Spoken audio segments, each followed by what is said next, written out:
Je m'appelle Annie Grindorge, j'habite à Marche-en-Famenne dans un charmant domaine qui s'appelle le domaine des Rossignols.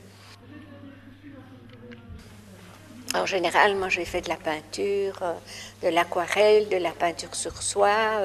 C'est tout à fait innovant. Je ne savais pas du tout que j'étais capable de faire ça. J'ai commencé simplement pour décorer une salle et puis voilà, je ne savais pas du tout que j'avais une passion pour ce genre d'art.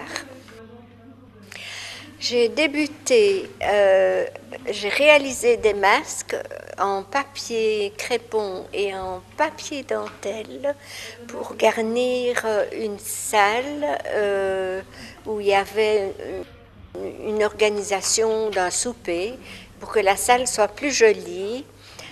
J'ai créé des masques très très simples et on a mis ça au mur et ça a plu. Et puis j'ai pris du matériel un peu plus noble avec des tissus, des bijoux et je me suis laissée séduire.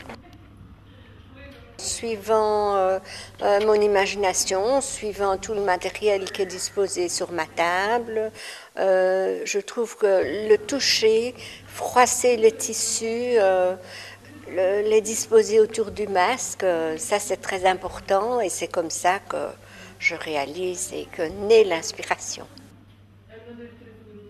Les accessoires, les tissus, les boas, les plumes, je trouve ça au magasin Ava, à Marche-en-Famenne.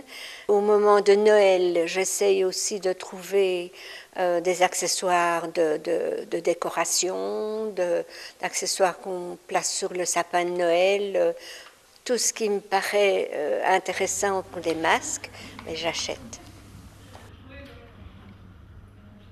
J'ai déjà exposé au Palais abbatial à Saint-Hubert, au Palais provincial à Arlon et chez une antiquaire à Marche-en-Famenne.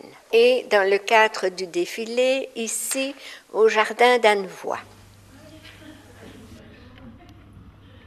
Mon but premier n'est pas de vendre, c'est de les exposer, de savoir que les gens apprécient ça, qu'ils aiment.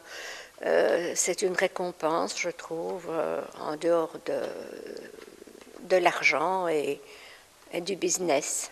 Je n'en fais pas un business. Mais pour travailler, je laisse vagabonder mon imagination. J'expose mon matériel sur ma table, tout autour de moi, je l'étale pour créer peu à peu un personnage mystérieux, intrigant, joli. Devinez quelle est la personne qui se laissera séduire par la beauté de ce masque.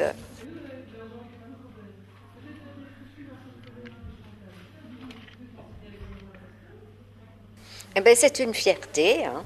C'est une fierté, une joie, et bien aussi une interrogation vis-à-vis des gens qui vont visiter l'exposition, qui les verront et voilà, ce qu'ils en penseront, s'ils ont aimé, les critiques qu'ils peuvent faire aussi, tout ça est positif et constructif.